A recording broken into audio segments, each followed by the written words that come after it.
मुसलसल मैं देख रहा हूं काफी देर से, नौजवानों, इस दुनिया की चकाचौंध तरक्की ने हमें बहुत सारी रूहानियत से महरूम कर दिया है। हमारे ये पाकीज़ा मजालिस ये मोबाइल के नजर हो गए, ये कैमरों के नजर हो गए। हर आदमी सेल्फी लेना चाहता है, हर आदमी फोटो लेना चाहता है, हर आदमी वीडियो लेना चाहता है।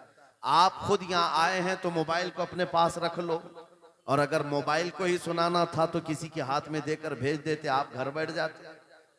ये मजमा मोबाइलों के लिए नहीं है, आपके लिए है। बेशक बेशक आपके लिए है। आपका जहन और दिमाग हाजिर रहे यहाँ पर, ये सोच करके कि मेरे मुस्तफ़ा की बातें सुनाई जाएंगी, क्या बात, कुरान की आयातें कुरान की आयत पढ़ी जाएंगी, हदीस रसूल का जिक्र होगा। लेकिन इस तूफान बलाखीज में आज हम देखते जा रहे हैं अदब हमसे निकलता चला गया। इसी को कहा था शायर ने, वो अंधेरा ही भला था कि कदम राह पे थे। क्या बात, वो अंधेरा ही भला था कि कदम राह पे थे, रोशनी लाई है मंजिल से बहुत दूर हमें। ये तरक्कियों ने हमें बहुत दूर कर दिया है। मेरे अजीजों, यहाँ इंसानों से ज्यादा कैमरे घोड़ों की शक्ल में बैठे हुए हैं। ये सारी चीजें मैं महसूस कर रहा हूं, सिर्फ इसलिए बोल रहा हूं कि हमारे असलाफ के जो जलसे हुआ करते, हमारे बुजुर्गों के जो जलसे होते थे, उसके बारे में कभी आप मालूमात हासिल करें। वो कैसे जलसे हुआ करते, उलमा का अदब कैसा होता, मशाइख का अदब कैसा होता। बड़ों से पूछे तो पता चलेगा, उनके सरों पर अंडा भी रख दिया जाए तो हिलता नहीं। इस तरह से वो लोग मुतवज्जे होते, और आने वाला बावजू आता, अदब के साथ आता, और बोलने वाला भी इखलास के साथ बोलता। ये सारी रूहानियत अगर खत्म हो गई तो इन जलसों का कोई मतलब नहीं रह जाता। इसीलिए मेरे अजीजों, यहाँ पान खाए हुए, गुटखा खाए हुए लोग मजलिस रसूल में अगर खड़े होकर सुनना चाहते हैं, नुक्कड़ पर और सड़क पर, मैं समझता हूं महफिल रसूल की बेहुरमती है।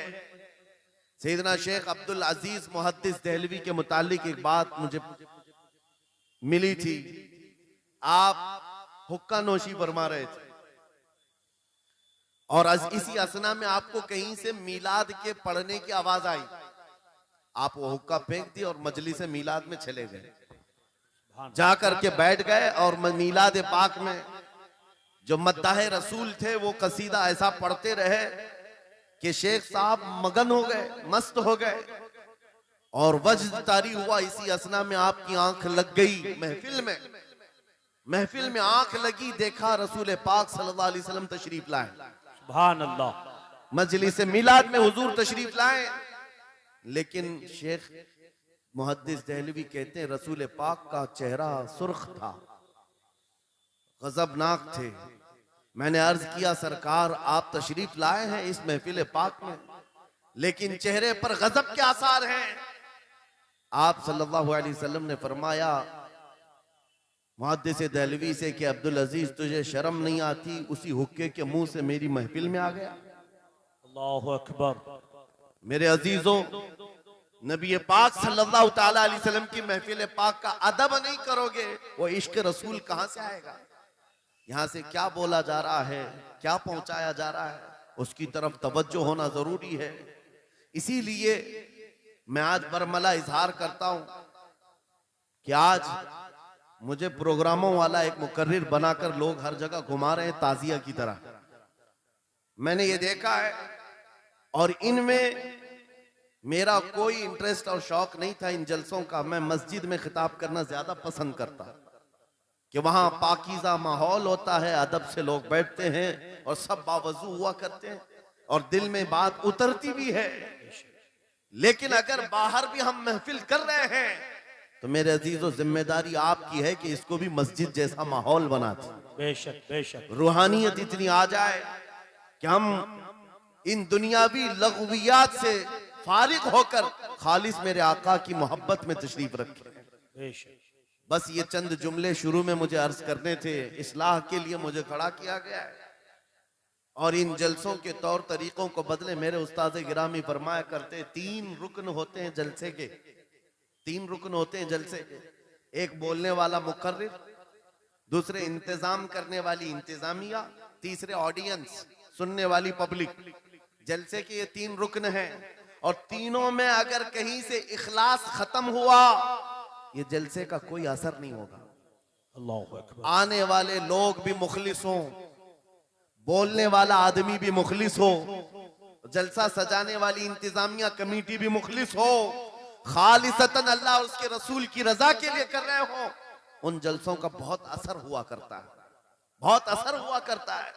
लेकिन तीनों में भी आज देखा जा रहा है मेरे अजीजों, जलसा करने वाले इसलिए करने लग गए कि कंपटीशन करना है। उन्होंने इतना बड़ा किया, हम उससे बड़ा करेंगे।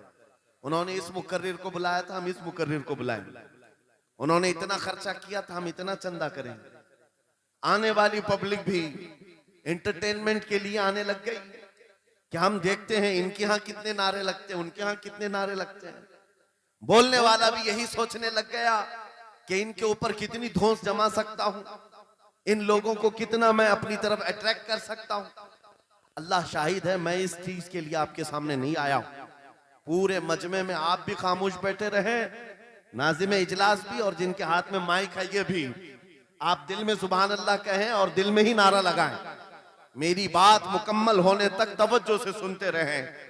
ये खामोशी अब ये बता रही है कि ये चौक पर नहीं गुंबद खजरा की छांव में हो रही। सुभान अल्लाह, सुभान अल्लाह। वरना होगा ये कि रास्ते पर शोर शराबा और सड़कों को जाम किया जाना लोगों की नजर में ये ऐब मालूम होता है।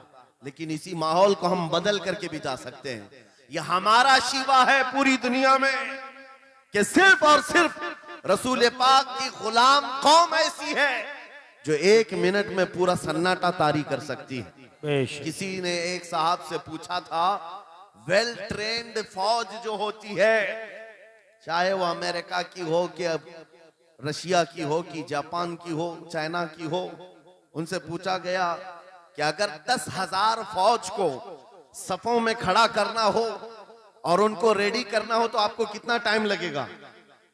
किसी के बारे में कहा कि अमेरिकी फौज के लिए हमें 4 घंटे लग जाएंगे, हम तरतीब दे देंगे। रशियन फौज के लिए 3 घंटे लग जाएंगे, चाइनीज और एक्टिव हैं, 2 घंटे में अपनी सफे तरतीब कर लेंगे। उस मुसलमान दानिश्वर ने कहा, अल्लाह का करोड़ों एहसान है, 1 लाख से ज्यादा का मजमा होता है हरम काबा में भी और हरम रसूल में भी।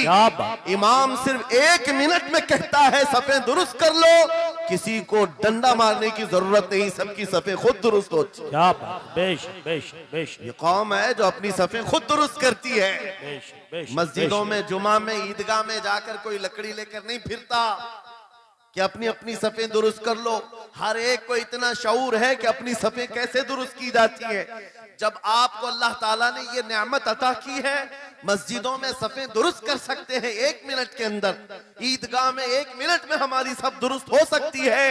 ऐ नौजवानों, दुनिया को ये बताओ, सिर्फ मस्जिद और ईदगाह नहीं, दुनिया के हर मैदान में हम अपनी सफे दुरुस्त कर सकते हैं। सुभान अल्लाह। हर मैदान में हमारी सब दुरुस्त हो सकती है। ये अल्लाह की तरफ से दी हुई बहुत बड़ी नेमत है। बस अब मजमा जो खामोश है और मुतवज्जे है, अब मेरी बात को आगे मैं बढ़ाता हूं, तवज्जो से सुने।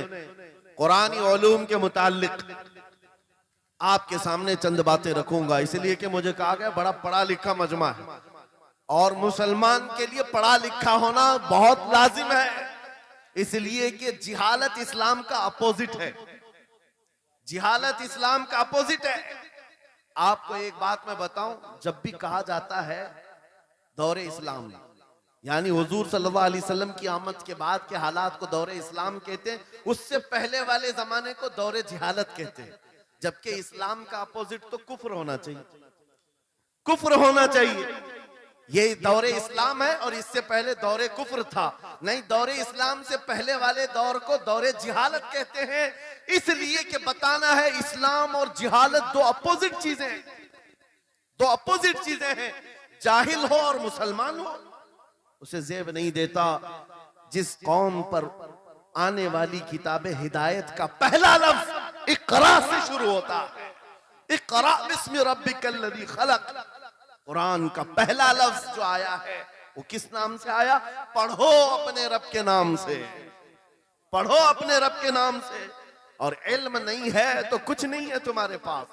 इमाम गजाली तो फरमाते अन्नासु कुल्लुहुम मौता इल्लल उलमा, ये सारे इंसान मुर्दा हैं, जिंदा अगर कोई है तो इल्म वाला है, इल्म वाला जिंदा है। और जिहालत की तारीकियों में भटकने वाले की मिसाल ऐसी ही है जैसे अंधेरी कोठरी में बैठा हुआ है, कहीं रोशनी का आने का इंतजाम नहीं, उसके सामने हलवा रखो कि गोबर रखो, दोनों बराबर है। जाहिल आदमी के लिए ऐसा ही है, कभी उसका हाथ इसमें पड़ेगा, कभी उसका हाथ इसमें पड़ेगा। जब नजर नहीं आ रहा है तो हलवा को गोबर समझकर खा लेगा, और कभी गोबर को हलवा समझ के खा लेगा, गलाजत उसके लिए बराबर हो जाएगी। लेकिन इल्म को कहा गया अल इल्म नूरुन, इल्म रोशनी है। जिसके पास इल्म आता है वो तमीज सीख जाता है, उसके पास अखलाक आ जाते हैं, वो हलाल और हराम के फर्क को समझने लगता है, बुरे और अच्छे के दरमियान फर्क मालूम होने लगता है। इसीलिए मेरे अजीजों, मुझे बड़ा गर्व है और फख्र है, हमारी खानकाह से ये आवाज आती है, आधी रोटी खाएंगे और बच्चों को पढ़ाएंगे। बेशक। क्यों? बेशक। उस अजीम खानकाह से आवाज दी गई, क्यों? सिर्फ इसलिए नहीं कि तुम बड़े होकर के डॉक्टर बनोगे, इंजीनियर बनोगे। लोगों की नजर में अब बात यही रह गई, ये पढ़ा इसलिए जाता है कि डॉक्टर बनना है, इंजीनियर बनना है और कमाना है, बहुत कमाना है। इल्म जो है आज कमर्शियल बना लिया गया। इल्म इसलिए नहीं, इल्म इसलिए हासिल किया जाता है कि बंदा खुदा को पहचाने, बंदा अपनी हकीकत को पहचाने, जिंदगी गुजारने के उस्लूब उसे मालूम हो जाए। इल्म इसलिए सिखाया जाता है। बहुत सारे लोग सिर्फ नौकरी के लिए समझते हैं कि इल्म हासिल करना चाहिए, नौकरी के लिए नहीं, अपने अखलाक को बुलंद करने के लिए इल्म आना बहुत जरूरी है। मेरे अजीजों, कुरान अजीम वो हिदायत की किताब तुम्हारे पास आई, इस कौम के लिए अलमिया नहीं है तो और क्या है, जो किताब उलूम का जखीरा है। आज दुनिया उस किताब पर रिसर्च कर करके नए इल्म और फनून हासिल कर रही है। उस किताब को तो हम मुर्दों पर पढ़ने के लिए रखे हैं। वो कुरान अजीम जो हिदायत की किताब और सारे उलूम का सर चश्मा है, उस किताब को कहां पढ़ते हैं? मैयतों पर। किसी का इंतकाल हो गया तो तीजे में पढ़ेंगे, चहलुम में पढ़ेंगे, 9वें में 20वें में पढ़ेंगे। वो ईसाले सवाब के लिए सिर्फ रखा गया। और उससे थोड़ा आगे बढ़ गए तो कसम खाने के लिए कुरान। आओ चलो हम कसम खाते कुरान पे हाथ रख करके, कुरान पे हाथ रख के। मियां क्या कुरान कसम खाने की किताब है? कुरान की वो आयत मैंने सबसे पहले पढ़ी, अल्लाह फरमाता ज़ालिकल किताबु ला रैब फीही, ये वो किताब है जिसमें शक की गुंजाइश नहीं, और ये हिदायत है परहेजगारों के लिए। और कुरान में 3 जगह ये लफ्ज आया है, हुदल लिन्नास, हुदल लिलमुमिनीन, हुदल लिलमुत्तकीन। ये सारे इंसानों के लिए भी हिदायत है, ये सारे ईमान वालों के लिए भी हिदायत है, और परहेजगारों के लिए भी हिदायत है। सब हिदायत अलग अलग अंदाज से हासिल करते हैं। बारिश एक ही है बरसने वाली, जमीनें अलग अलग हैं। बहुत नरम जमीन हो तो वो जमीन बारिश से फायदा ज्यादा उठाती है, और थोड़ी सी ओबड़ खाबड़ जमीन हो तो वहां से फायदा कम आता है। बारिश एक ही है, कुरान बारिश हिदायत है। जिसके दिल की जमीन जितनी नरम होगी उतना वो उससे हिदायत उठाए, सुभान अल्लाह, बेशक, उतना उससे फायदा उठाएगा।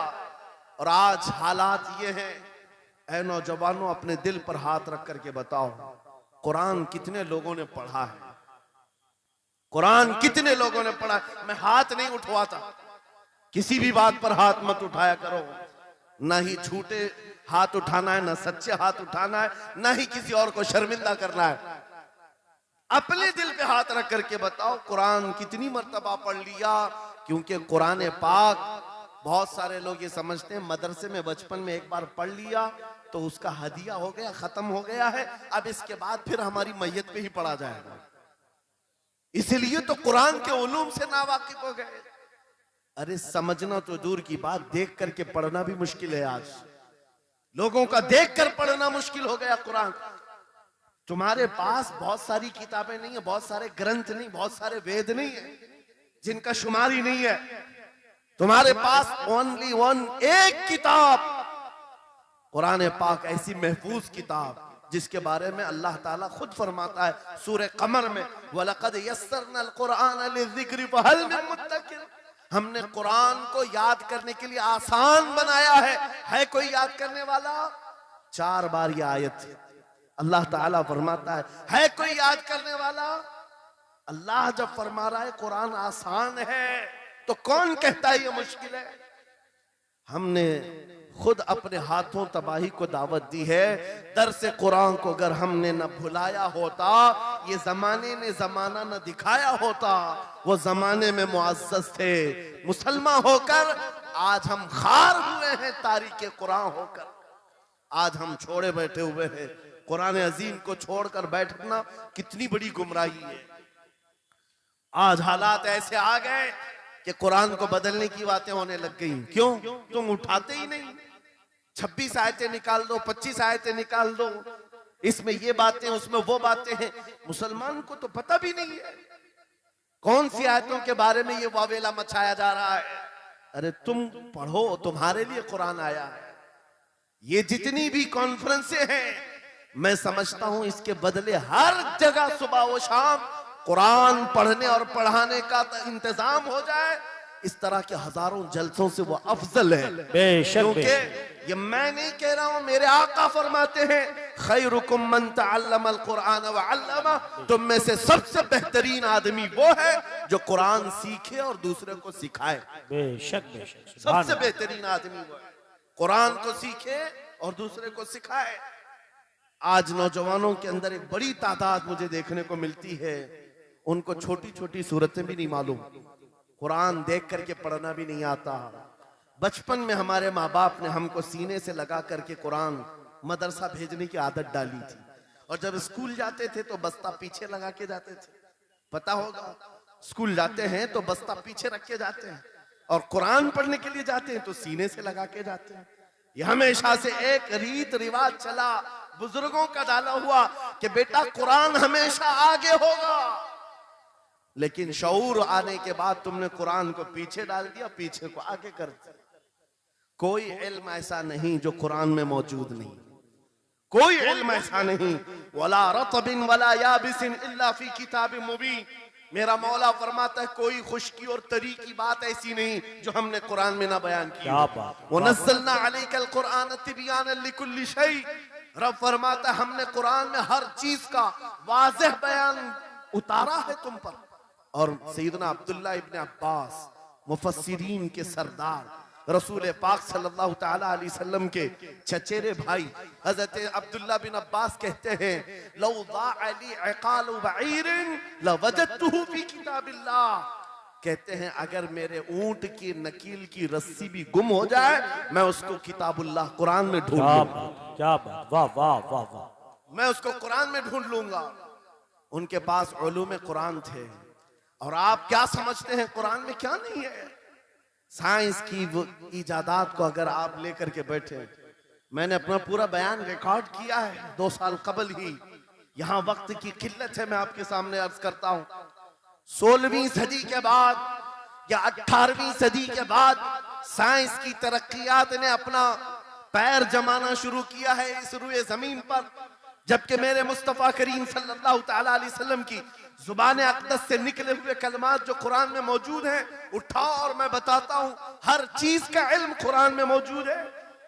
जब कोई सोनोग्राफी का इंतजाम नहीं था, ना सीटी स्कैन हो सकता था, ना एक्सरे का कोई इल्म किसी के पास था, उस वक्त कुरान कह रहा है एम्ब्रियोलॉजी के बारे में। क्या बात, एम्ब्रियोलॉजी क्या है? बच्चा पैदा होने की जो उसके नशो नुमा की जो मुद्दत होती है, किस तरह पेट में बच्चे की तख्लीक होती है। कुरान में मौला फरमाता है सुम्मा जअलनाहु नुतफतन फी क़रारिन मकीन सुम्मा खलक़नल नुतफता अलक़तन फ़खलक़नल अलक़ता मुदग़तन फ़खलक़नल मुदग़ता इज़ामन फ़कसौनल इज़ाम लहमा सुम्मा अंशअनाहु ख़ल्क़न आख़र फ़तबारकल्लाहु अहसनुल ख़ालिक़ीन। मौला फरमाता है हमने नुतफे से अलक़ा बनाया। नुतफा क्या है? स्पर्म का वो एक कतरा जो मर्द के जरिए से औरत के रहम में जाता है, उसके बच्चे की थैली में जाता है, एक नुतफा, एक बूंद, जिसको नुतफा कहा गया है। मौला फरमाता है हमने नुतफे से अलका बनाया। अलका किसको कहते हैं? साइंस में पढ़ने वाले अगर स्टूडेंट्स हो तो समझ जाएंगे। अगर कोई मेडिकल साइंस का कोई स्टूडेंट है तो उसे मालूम होना चाहिए एम्ब्रियोलॉजी में चिपचिपा हुआ च्युइंगम जो होता है उसको अलका कहते हैं अरबी में। और आज साइंस ये कहती है कि पहले बाप के नुतफे के एक कतरे से एक छोटा सा खून का टुकड़ा बनता है जो चिपचिपा होता है, फिर उसके बाद एक गोश्त का टुकड़ा होता है, फिर उसके बाद उसमें हड्डियां बनती हैं, फिर उसके बाद उस पर चमड़ियां आती हैं, फिर उसके बाद उसकी आंखें सारी चीजें बन जाती हैं। ये प्रोसेस है 9 महीने माँ के पेट में, और हर एक के वीक्स गिने हुए हैं। फर्स्ट वीक में क्या होता है, सेकेंड वीक में क्या होता है, थर्ड वीक में क्या होता है, एम्ब्रियोलॉजी का पूरा इल्म है। साइंस आज 21वीं सदी में इस एम्ब्रियोलॉजी को तुम्हारे सामने ला रही है। अरबों के उस दौर की बात कर रहा हूं जहां लोगों को घर बनाने का इल्म नहीं था, और कुरान माँ के पेट में पैदा होने वाले बच्चे की तख्लीकात बयान कर रहा है। नारे तकबीर, नारे रिसालत, फैज़ाने कुरान मुक़द्दस, फैज़ाने शेखुल मशाइख, नारे तकबीर, नारे रिसालत। वाह वाह। मशहूर साइंसदान है फ्रैंक प्रेस नाम से, जिसने ये थ्योरी दुनिया को बताई कि अरदियात जमीन के अंदर जो वसात हो रही है। और उसके बाद उसने कहा था, फ्रैंक प्रेस नाम का अंग्रेज मुअर्रिख और अंग्रेज साइंसदान ने कहता है जमीन जो है पानी के ऊपर है, और ऐसे ही पानी के ऊपर कोई चादर बिछा दी जाए तो कभी चादर इधर हो सकती, कभी उधर हो सकती है। इस चादर को मजबूत रखने के लिए इस पर पहाड़ों का होना बहुत जरूरी है। ये 19वीं सदी में फ्रैंक प्रेस कह रहा है, और मेरा मौला कुरान में फरमाता है, अल्लाह ताला फरमाता है, वल जिबाल औतादा, हमने पहाड़ों को मेख बना करके जमीन पर गाड़ा। क्या बात, वाह वाह, बेशक कि जमीन को हिलने नहीं देते पहाड़। अरदियात का इल्म, एस्ट्रोनॉमी के बारे में, एस्ट्रोलॉजी के बारे में कुरान में मौजूद उलूम आप पढ़ो। जूलॉजी के बारे में, जानवरों के उलूम के बारे में कुरान में पढ़ो। रब ताला परिंदों के उन अशकाल के बारे में बयान फरमा रहा है, ये झुंड के झुंड जाते हैं, जमात की जमात होती हैं। चूंटियों के बारे में पूरी सूरह मौजूद है, इनके खाना तकसीम करने का तरीका क्या है, इनके एक दूसरे को पुकारने का तरीका क्या है, इनमें जब एक चूंटी मर जाती है तो उसको दफनाने का तरीका क्या है। ये कौन बयान कर रहा है? ये कुरान बयान कर रहा है, कुरान पाक बयान कर रहा है। जब तरक्कियात इस कदर आगे आ गई कि मशीनों के सहारे से आज जर्रे को देखा जाता है, परखा जाता है, और फिर दुनिया को बताया जाता है ये हमारी तहकीक है, और कुरान उस जमाने में बयान कर रहा है। मेरे अजीजों, एक बात बताता हूं, 18वें पारे में सूरह नूर में एक आयत आई है, उस आयत के बारे में मैं बताता हूं बाद में। लेकिन 18वीं सदी में एक साइंसदान जो अमेरिका की सफर पर था, उसने अटलांटिक ओशियन में एक जगह ऐसी देखी जहां पर इतना अंधेरा है कि हाथ निकालो तो भी नजर नहीं आए, सूरज की रोशनी भी नहीं पड़ती। वापस आकर के उसने कहा मैंने एक ऐसी जगह दरियाफ्त की है जहां सूरज की रोशनी ही नहीं पड़ती और अपनी आंखों को कुछ नजर नहीं आता। अगर हाथ निकाल करके देखो, समंदर के बीचों बीच अटलांटिक ओशियन, ये कोई तालाब का नाम नहीं है। ये लंबा सफर तय करके कोई एक जगह को ढूंढ लिया एक साइंसदान, और आकर के दुनिया को बता रहा है मैंने एक ऐसी जगह मालूम की जहां पर खूब अंधेरा होता है, हाथ भी नजर नहीं आता। जब वो आकर के बताता है, एक आलिम रब्बानी ने कुरान की आयत पढ़ी, मौला कुरान में फरमाता है इज़ा अखरज यदहु लम यकद यराहा व मन लम यजअलिल्लाहु लहू नूरन फमा लहू मिन नूर। कुरान में अल्लाह फरमाता है ज़ुलुमातुम बअदुहा फौक़ बअद, एक जगह हमने ऐसी बनाई है जहां अंधेरियों पर अंधेरियां हैं, जहां हाथ भी निकालोगे तो हाथ नजर नहीं आएगा। कुरान में 1400 साल पहले ये जब बात आई, उस साइंसदान को बताया गया, ये तो अल्लाह ने कुरान में बयान किया है। अब और ताज्जुब की बात क्या है, सुनो। वो आया साइंटिस्ट, कहा ये किसकी बयान की हुई किताब है? कहा मोहम्मद रसूलुल्लाह की, मक्का में पैदा हुए, मदीने में जिंदगी गुजारी, आखिर दिन की। उसने कहा मैं उनके बारे में जानना चाहता हूं, हो सकता है वो समंदरों के बहुत बड़े माहिर थे, वो समंदरी उलूम के बारे में बहुत कुछ जानते थे, उन्होंने जिंदगी का बहुत सारा हिस्सा समंदरों के सफर में गुजारा होगा। उस जमाने में उनको अटलांटिक ओशियन में मौजूद ये अंधेरा कैसे पता चला? ताज्जुब की बात है, हैरत की बात है। जब उस साइंसदान से कहा गया, ए अजीज, हकीकी बात तो यह है कि पूरी 63 साल जिंदगी में मेरे आका एक बार भी समंदर के पास नहीं गए, एक बार भी इत्तेफाक नहीं हुआ। तब वो कहता है, जो बंदा कभी समंदर के सफर पर गया ही नहीं और वो अटलांटिक ओशियन में मौजूद अंधेरियों की बात करता है, तो फिर ये अपने पेट से नहीं, ये अल्लाह की बात कर रहा। क्या बात, बेशक बेशक, ये खालिक समंदर की बात कर रहा है, बेशक, जिसने वो अंधेरियां पैदा की। मेरे अजीजों, आपसे मेरा खिताब इसलिए है कि जो जखीरे अल्लाह ताला ने हमारी किताब मुकद्दस में रखे हैं, इसको हल करते करते लोगों के बाल सफेद हो गए, और तुम तो अखलाक सीखने के लिए ऐसे लोगों के पास जाते हो जिनको पेशाब करने का तरीका नहीं मालूम। क्या बात, बेशक, कुरान के उलूम क्या कम है तुम्हारे पास? अब मैं आता हूं, ये तो साइंसी बातें हो गई, मैथमेटिक्स तो पूरा कुरान में इतना है, बयान करते करते मैं सुबह कर डालूं। कुरान पाक के अददी एजाजात, कुरान पाक के हिसाब, रियाजी, मैथमेटिक्स के फंडे, बहुत कुछ है। फिजिक्स के बारे में है, ज्योग्राफी के बारे में है, अलजिब्रा के बारे में है, साइंस के बारे में है। ये तमाम उलूम तो एक मिसाल के तौर पर मैं आपके सामने रख रहा हूं, लेकिन अफसोस मैं उस कौम से बात कर रहा हूं जिस कौम ने कुरान को छूना भी बंद कर दिया है। जाकर के देखें, आज ही जाकर के देखें, घरों के अंदर तुम्हारे टीवी, फ्रिज और वॉशिंग मशीन तो धूल से साफ होंगे, रोजाना साफ करते होंगे, कुरान को हफ्ते हो गए कभी छुआ भी नहीं, गर्द जमी हुई, धूल लगी हुई है। कुरान के साथ ये नाइंसाफी बंद कर दो, कुरान के साथ ये दोहरा मेयार बंद करो।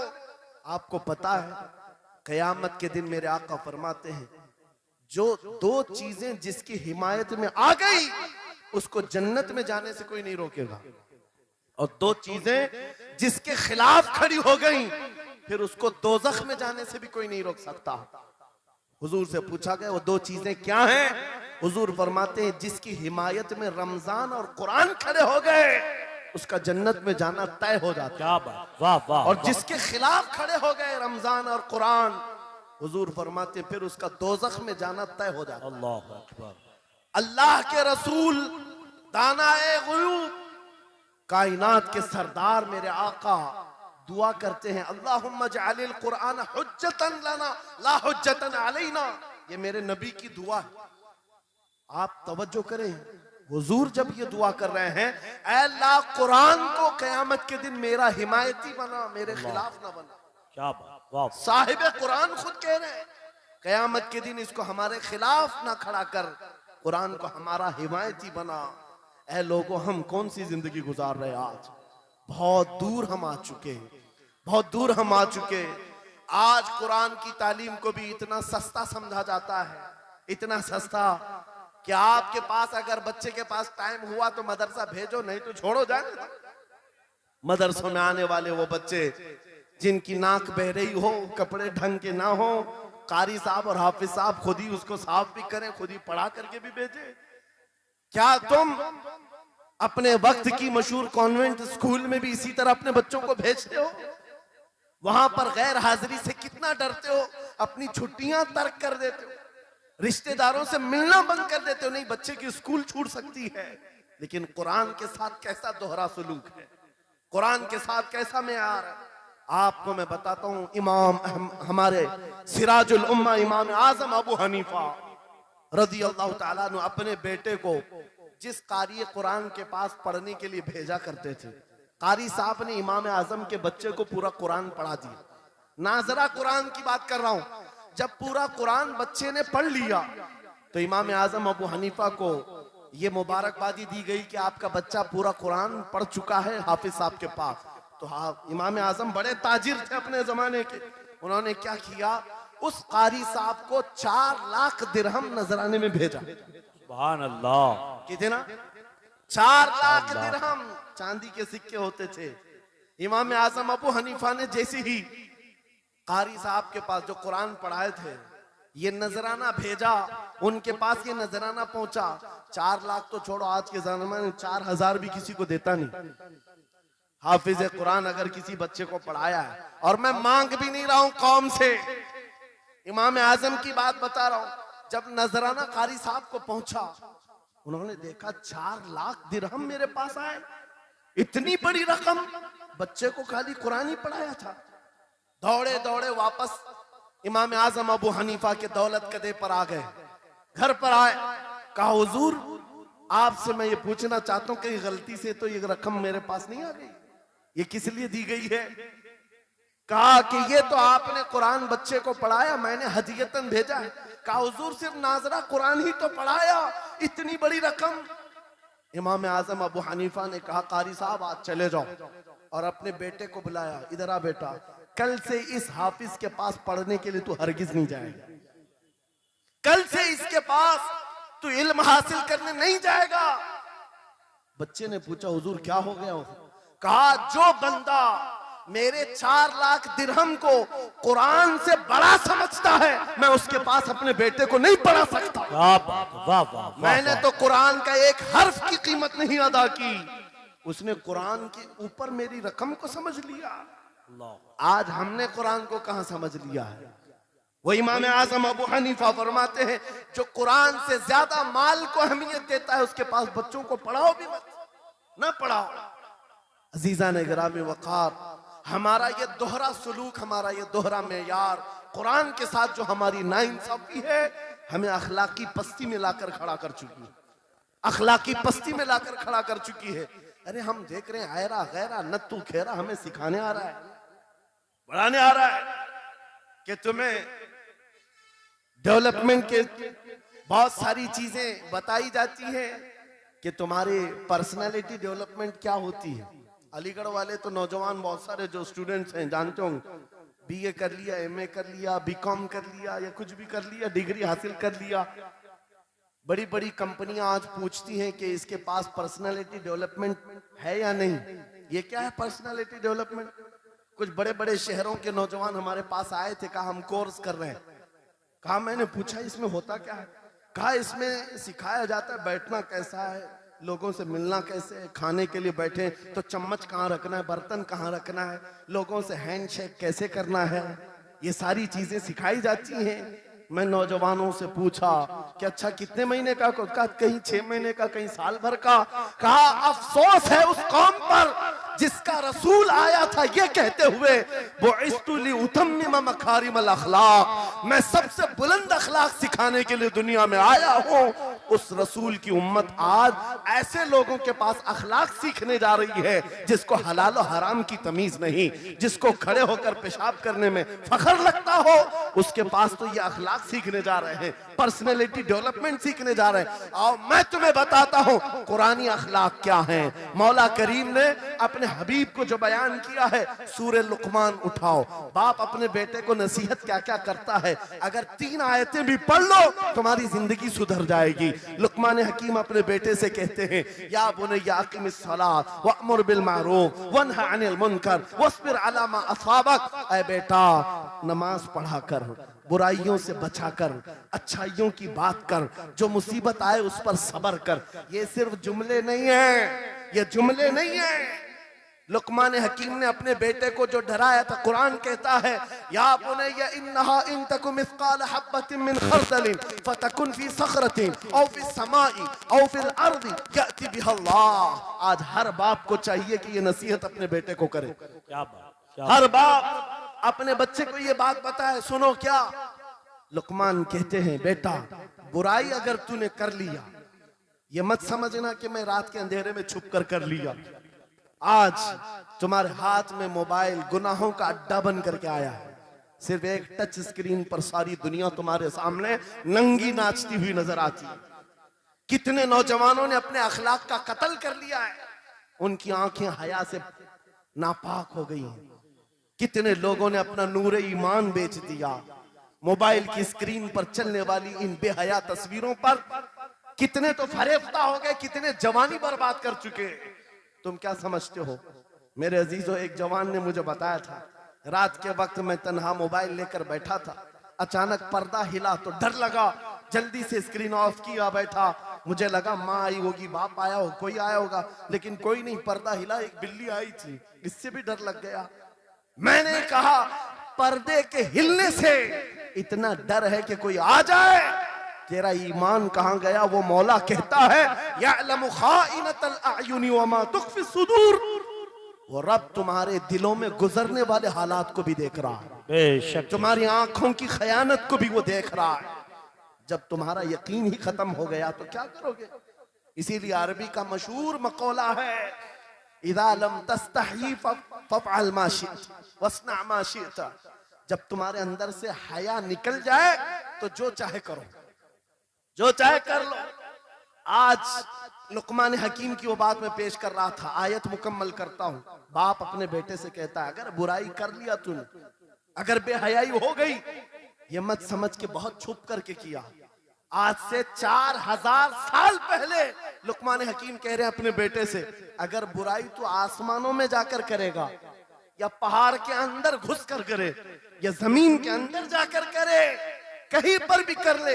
जबकि ये तीनों चीजें उनके जमाने में नहीं थी, न पहाड़ों के अंदर जाकर के करने का तसव्वुर, न जमीनों के अंदर जाने का, न आसमानों में उड़ने का तसव्वुर। ये सब आज के दौर में मुमकिन है। और लुकमान हकीम कहते हैं, अगर तू इन सब जगहों पर जाकर कहीं पर भी करेगा, याती बिहल्लाह, अल्लाह वो तेरे सामने लेके आएगा। बेशक फमन यअमल मिस्काल ज़र्रतिन खैरन यरा वमन यअमल मिस्काल ज़र्रतिन शर्रन यरा। तुम अगर राई के दाने के बराबर भी नेकी करो, अल्लाह वो तुम्हें दिखाएगा। राई के दाने के बराबर भी बुराई करो, अल्लाह तुम्हें दिखाएगा।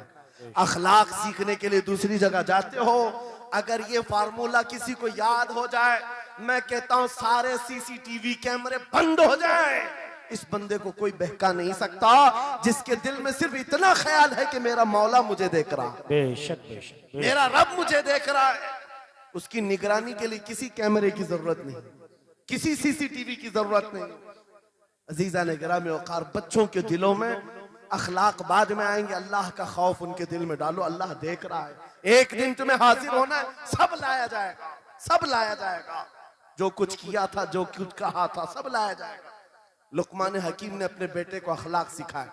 क्या सिखाया? वक़्सिद फी मशीका वग़दुद मिन सौतिका इन अनकरल अस्वाति लसौतुल हमीद। चलना हो तो मियाना अंदाज में चलो, ऐसे नहीं कि अकड़ कर चलना है या झुक कर चलना है, एतदाल के साथ चलो और आवाज को नरम रखा करो। बेशक कुरान कहता है सबसे बुरी आवाज गधे की आवाज है। लोग आज चिल्लाते हैं एक दूसरे को, ठट्टे मारते रहते हैं, ये महफिलों के आदाब भी नहीं, ना ही तुम्हारे अखलाक हैं। इसीलिए शेख सादी ने फरमाया है, तामर्द सुखन न गुफ्ता बाशद ऐबो हुनरश न हुफ्ता बाशद। जब तक आदमी बात नहीं करता, उसकी अच्छाइयां भी मालूम नहीं होती, उसकी बुराइयां भी नहीं मालूम होती। बेशक जब बात करता है तो पता चल जाता है इसके अखलाक कैसे हैं। बात करता है तो समझ में आ जाता है कौन सी कैटेगरी का है। इसलिए अपनी जुबान को ऐसी रखो कि दुनिया तुम्हें आला नस्ल का समझ सके। बात करो तो तमीज के साथ, चीख पुकार करना, एक दूसरे को इस तरह से बात करना नौजवानों में आज आम हो गया। कुरान कहता है अपनी आवाजों को पस्त करो। एक और बात रब फरमाता है, वला तुसइर खद्दक लिन्नास, लोगों को से मुंह मोड़ करके बात मत करना। सामने तुम्हारे कोई खड़ा है और तुम इधर घूम करके बात कर रहे हो, ये आज फैशन हो गया है। पीछे पलट करके बात करना, इधर देख करके उसको बात करना, लोग ये समझते हैं फैशन है। मेरा मौला फरमा रहा है ये अखलाक से गिरी हुई हालत है। जब बात करो तो आमने सामने, लोगों से मुंह टेढ़ा करके बात ना करना। ये अखलाक कौन सिखा रहा है? ये कुरान अजीम है। तुम पर्सनालिटी डेवलपमेंट सीखने की बात कर रहे हो, तालीमात इस्लाम को छोड़कर क्या पर्सनालिटी डेवलपमेंट हासिल कर पाओ? तुम्हारे पास सब कुछ है लेकिन सीखना नहीं चाहते। आज तक नौजवानों में से मुझे कोई मिला नहीं इस तरह से कि लोग आते हैं, मुफ्ती साहब बीवी को 2 तलाक दे दिया, 3 तलाक दे दिया, अब क्या करना है? इद्दत कैसे गुजारना है, या ज्यादा से ज्यादा दारुल इफ्ता में आते मुफ्तियान इकराम होंगे, झगड़े के मसाइल लेकर के आते हैं, बाप मर गए, इसको कितना मिलना है, इसको कितना मिलना है। अरे जिंदगी गुजर गई, कभी आ करके ये क्यों नहीं पूछा मेरे घर में मंगनी हो रही है, शादी हो रही, ये बताएं मेरे मुस्तफा ने कैसे शादी की, क्या बात है, क्या बात, बेशक। ये क्यों नहीं पूछा। मैं बीमार हो गया हूं, मुझे बताएं रसूलुल्लाह ने बीमारी के आलम में क्या कहने का हुक्म दिया। क्या बात, अगर तलब हो मेरे नबी के पीछे चलने की तो बंदा ढूंढ ढूंढ कर चलेगा, बेशक, ढूंढ ढूंढ कर चलेगा। बेशक। हजरत इमाम अबू यूसुफ के बारे में और बाद ने इमाम अहमद बिन हम्बल के बारे में कहा कि आपने कलिंगड़ खाने का बहुत शौक था, तरबूज, आप तरबूज कहते हैं, हाँ हमारे यहाँ मुंबई में इसको कलिंगड़ कहते। और उन्होंने ये कहा कि ये सुन्नत भी है, मुझे रिवायत मिली है कि हुजूर ने भी खाया लेकिन जिंदगी भर खाए नहीं। मुरीदीन ने पूछा कि हुजूर जब सुन्नत भी है और आपको शौक भी है, खाते क्यों नहीं? कहते हैं अब तक मैं वो तरीका ढूंढ रहा हूं कि मेरे नबी ने कितने टुकड़े करके खाए। अल्लाह अकबर, अल्लाह अकबर, वाह वाह। मुझे वो तरीका चाहिए। हुजूर के पीछे चलने वाला ढूंढ ढूंढ करके अमल करता है। और आज हमने जिंदगियां ऐसी बनाई हुई हैं कि लगता है दारुल इफ्ता मुफ्ती और उलमा सिर्फ तलाक के लिए हैं, ये इद्दत के मसले पूछने के लिए, विरासत के मसले पूछने के लिए। अरे हमें भी काम दो, हम ढूंढ ढूंढ कर तुम्हें बताएं मेरे नबी चलते कैसे थे, मेरे नबी बात कैसे करते थे, लोगों से मुसाफा कैसे करते थे, लोगों के सामने आते तो कपड़े कैसे पहनते थे, मेरे नबी की नमाजें कैसी थी, हुजूर जब दस्तरखान पर बैठते कहां से शुरू करते कहां से खत्म करते। इस काम पर भी तो उलमा को लगाया करते ताकि तुम्हें पता चलता मुझे कहीं और से अखलाक सीखने की जरूरत नहीं, दुनिया के सारे अखलाक मेरे नबी के कदमों में मौजूद। नारे तकबीर, नारे रिसालत, फैज़ाने खानकाए बरकत, फैज़ाने खानकाए बरकत, शेरे रज़ा, शेरे रज़ा, फैज़ाने शेखुल मशाइख, नारे तकबीर, नारे रिसालत, वाह वाह। दर्स कुरान को अगर हमने न भुलाया होता, ये जमाने ने जमाना न दिखाया होता। इको बंद कर दो, इको। कुरान पाक के सिलसिले में मुझे बयान करने का हुक्म दिया गया, बस मैं वही बातें कर रहा हूं। मैं आपको अपने मौजू से जो मुताल्लिक है वो बातें अर्ज करता हूं। कुरान क्या तमीज सिखाता है। आज घर घर के अंदर जो एक बहुत बड़ी बला आई हुई है, हर तीसरा चौथा घर ये शिकायत लेकर के आता है बेटा हाथ से निकल गया, बेटी हाथ से निकल गई। माँ बाप इस बात के लिए रोज परेशान है, बेटा हाथ में नहीं आता, बेटी हाथ में नहीं आती। जहां ये जवान हुए 10वीं पास किया, ये मुंह दिखाते हैं हमको, आंख फिराते हैं हमको। फरमाबरदार बच्चों की कमी बहुत कम हो गई। गलती इन बच्चों की नहीं, उन माँ बाप की भी है। तुमने इनकी तरबियत तो खिलौनों से की है। इनकी तरबियत में तो तुम चाहते थे कि हर संडे इनको पिकनिक पर ले जाएं, बच्चा खुश हो जाएगा, इनको घुमाएंगे फिराएंगे, जो बच्चा मांगेगा सब ला कर देंगे। अरे ये 14 साल का नहीं हुआ, हाथ में मोबाइल भी पकड़ा दिया, सब कुछ कर दिया बच्चे के लिए। और अब बाप ये सोचता है ये 16 साल का हो जाए तो मेरी बात मानना चाहिए। एक बात याद रखो, जमीन में अदरक बो करके गन्ना आने की उम्मीद मत रखना। बेशक बेशक, जो बोते हो वही फसल आती है। मेरे नबी ने फरमाया अल्लिमु औलादकुम सलासा खिसालिन हुब्ब नबीकुम व हुब्ब अहली बैतिही व तिलावतल कुरानिल करीम। मेरे आका की हदीस है, हुजूर फरमाते हैं अपनी औलाद को सबसे पहले 3 बातें सिखाओ, 3 बातें सिखाओ। क्या है? नंबर 1 अपने नबी की मोहब्बत सिखाओ। बेशक, सुभान अल्लाह। क्या होगा इससे? तुम जिस बात के लिए आज परेशान हो ना, 16 साल के बाद मेरा बच्चा मेरा फरमाबरदार बने, याद रखो तुम अगर इस बच्चे को नबी की मोहब्बत डालो, 16 साल नहीं तुम्हारा बेटा 60 साल का होगा, तब भी सर झुकाकर तुम्हारे साथ खड़ा रहे। क्या बात, बेशक बेशक। तुम उसके दिल में अल्लाह रसूल की मोहब्बत डालो, अल्लाह तुम्हारी मोहब्बत उसके दिल में डाले। बेशक बेशक, ये रिटर्न दिया जाता है। नंबर 1 अपने नबी की मोहब्बत, नंबर 2 रसूल पाक के अहले बैत की मोहब्बत। मेरे आका फरमाते हैं बच्चों को सिखाओ। तीसरी चीज कुरान की तिलावत। ये 3 चीजें सिखाओ सबसे पहले बच्चों को। लेकिन इन 3 चीजों से तो हम बच्चों को छोड़ ही चुके। सबसे पहली चीज जो सिखानी थी वो अपने नबी की मोहब्बत। अजीजा ने गिरामी वखार, आज घर घर के अंदर ये जो मुसीबतें आई हैं, माँ बाप की नहीं सुनता।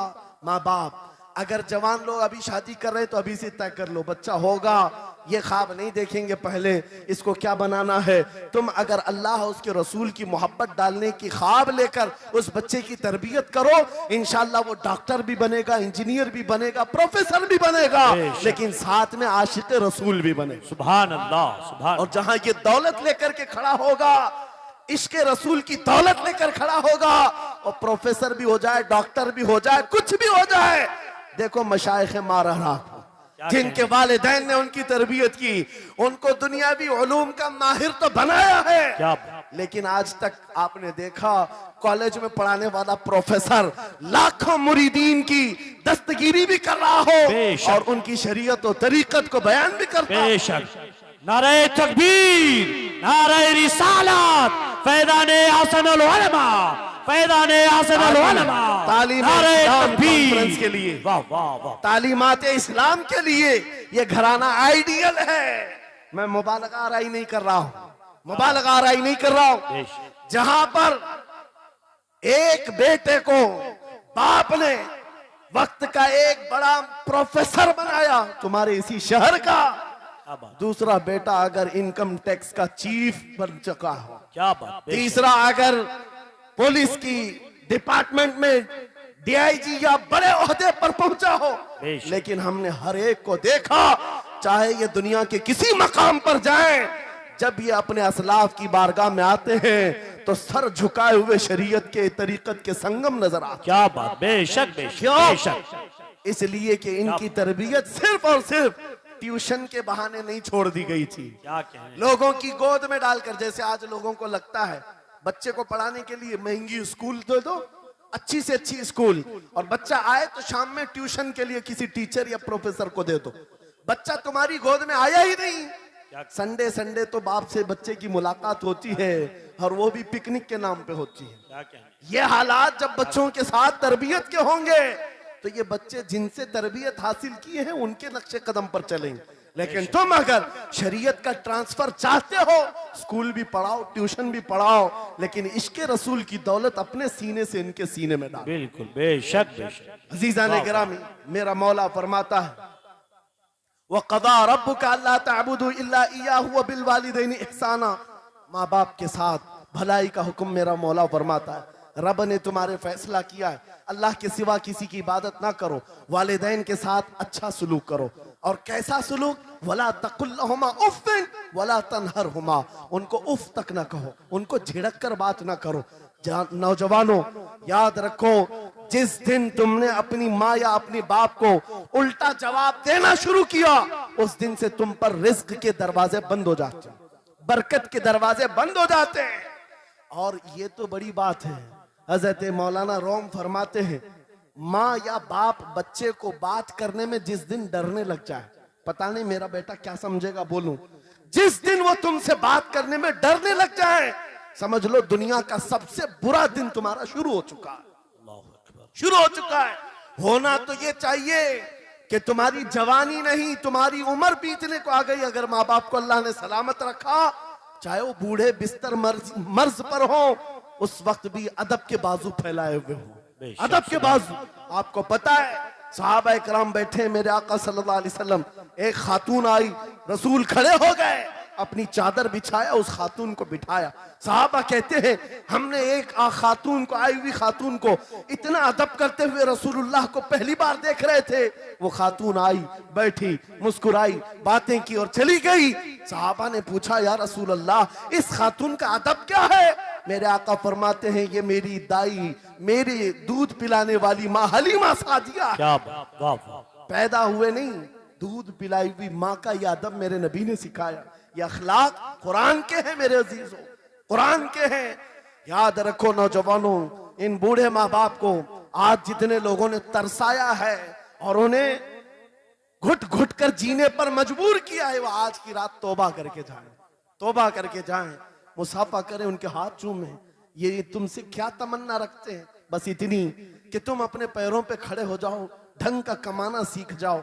नौजवान को इनका डांटना बुरा लगने लगता है। माँ बार बार चिल्लाती है, बाप बार बार डांटता है, घर छोड़कर भाग गया।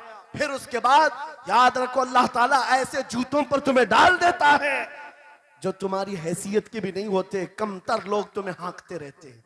इससे बेहतर है हमें पैदा की हुई माँ, हमें दूध पिलाई हुई माँ अगर डांटती है, कोसती है, मारती है, ये नेमत है।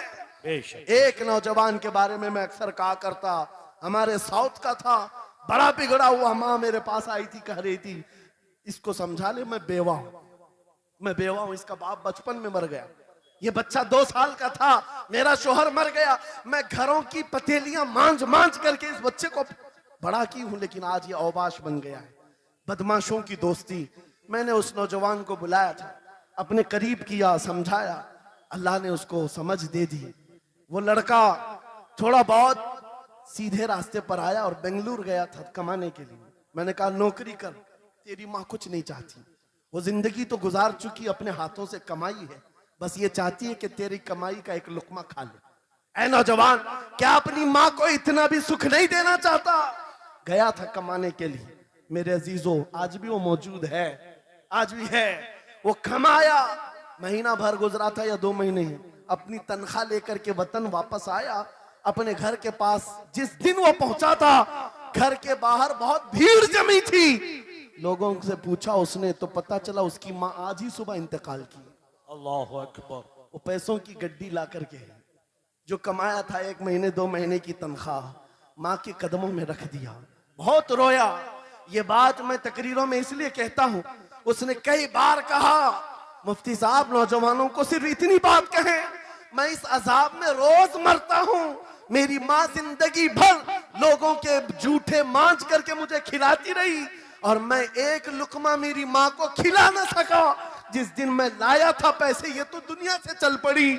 मुझे आज रोज इस बात का गम सताता है।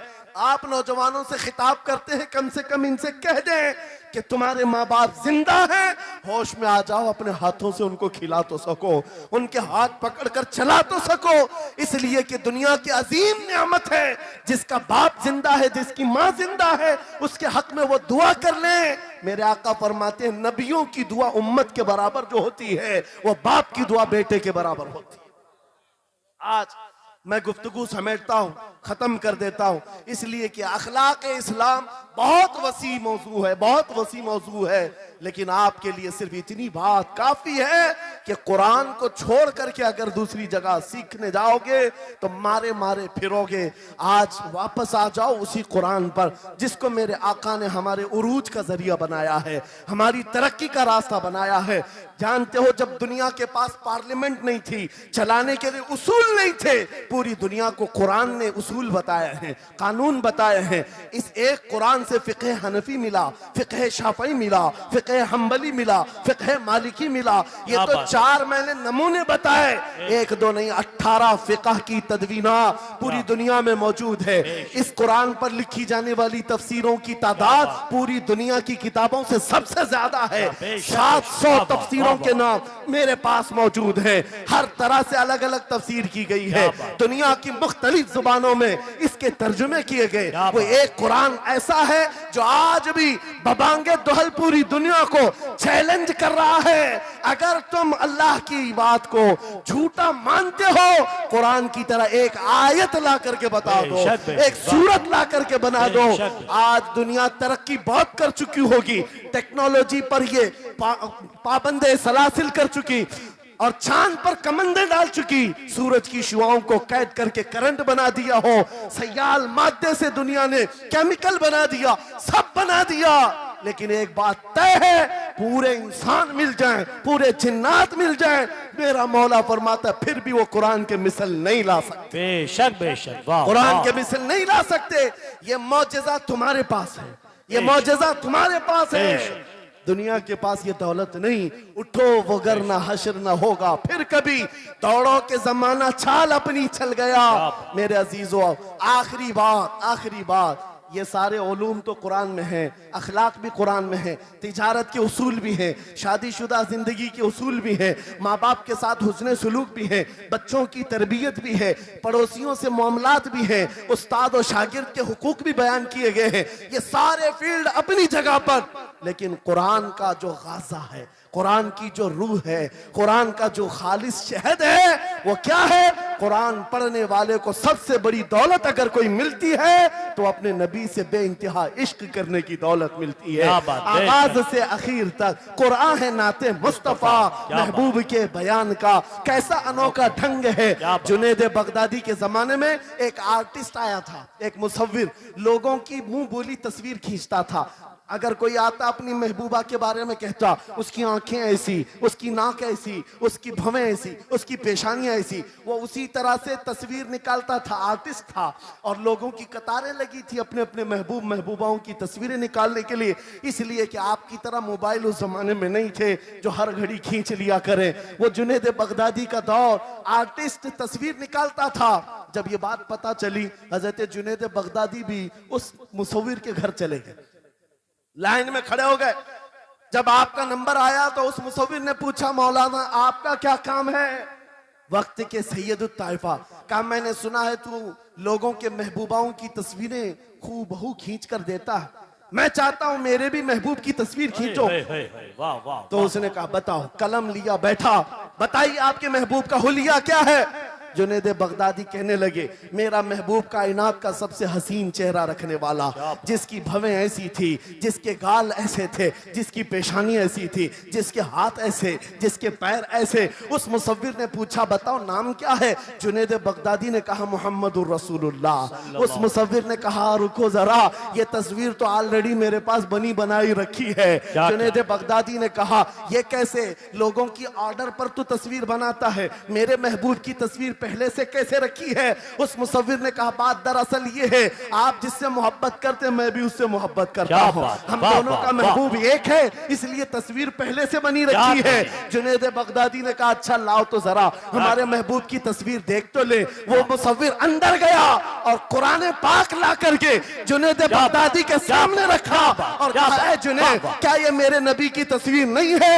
आंखें देखना हो तो पढ़ो, मा ज़ाग़ल बसर हुआ मा तग़ा, चेहरा देखना हो तो पढ़ो, वद्दुहा वल्लैलि इज़ा सजा, हाथ देखना हो तो पढ़ो, वमा रमैत इज़ रमैत वलाकिन्नल्लाह रमा, अगर कदम देखना हो तो पढ़ो, ला उक़सिमु बिहाज़ल बलद व अंत हिल्लुम बिहाज़ल बलद, अगर सीना देखना हो तो पढ़ो, अलम नशरह लका सदरक व वज़अना अन्का विज़रक, अगर इस नबी की गुफ्तार देखना हो पढ़ो, वमा यंतिकु अनिल हवा इन हुवा इल्ला वह्यु यूहा, इस महबूब की अताएं देखना हो तो पढ़ो, इन्ना आतैना कल कौसर। बाबा नारे तकबीर, नारे रिसालत, फैज़ाने कुरान मुक़द्दस, फैज़ाने कुरान मुक़द्दस, फैज़ाने खानक़ाह माहिरा, फैज़ाने शेखुल मशाइख। आगाज से आखिर तक कुरान है नाते मुस्तफा, महबूब के बयान का कैसा अनोखा ढंग है।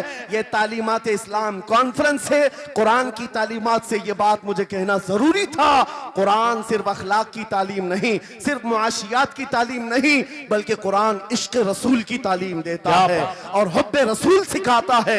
इसलिए हम उसी हुब्बे रसूल के साथ इस जलसे का इख्तिताम करते हैं। उस कुरान की तालीम ऐरे गैरे से भी नहीं हासिल करना, बुझे हुए दिल से भी नहीं लेना, अंधे लोगों से भी मत पढ़ना जो कुरान तो पढ़ा देंगे कुल हु अल्लाहु अहद, लेकिन बाद में ये नहीं बताएंगे किस पर उतरा था। कुरान अगर पढ़ना है तो कंजुल ईमान से पढ़ा करो, जहां बरेली का इमाम ये भी बताएगा कुरान पढ़ने वाला अपने नबी को ये नहीं कहेगा मेरा नबी मेरे जैसा था या उसका इल्म ऐसा था वैसा था, बल्कि बरेली का इमाम बताएगा कुरान पढ़ने वाला अपने नबी को यूं कहेगा सरवर कहूं के मालिक को मौला कहूं तुझे, बागे खलील का गुले ज़ैबा कहूं तुझे, तेरे तो वस्फ है तनाही से हैं बरी, हैरान हूं मेरे शाह मैं क्या क्या कहूं तुझे। लेकिन रज़ा ने खत्म सुखन इस पे कर दिया, खालिक का बंदा खल्क का आका कहूं। वाह वाह वाह, नारे तकबीर, वाह वाह वाह।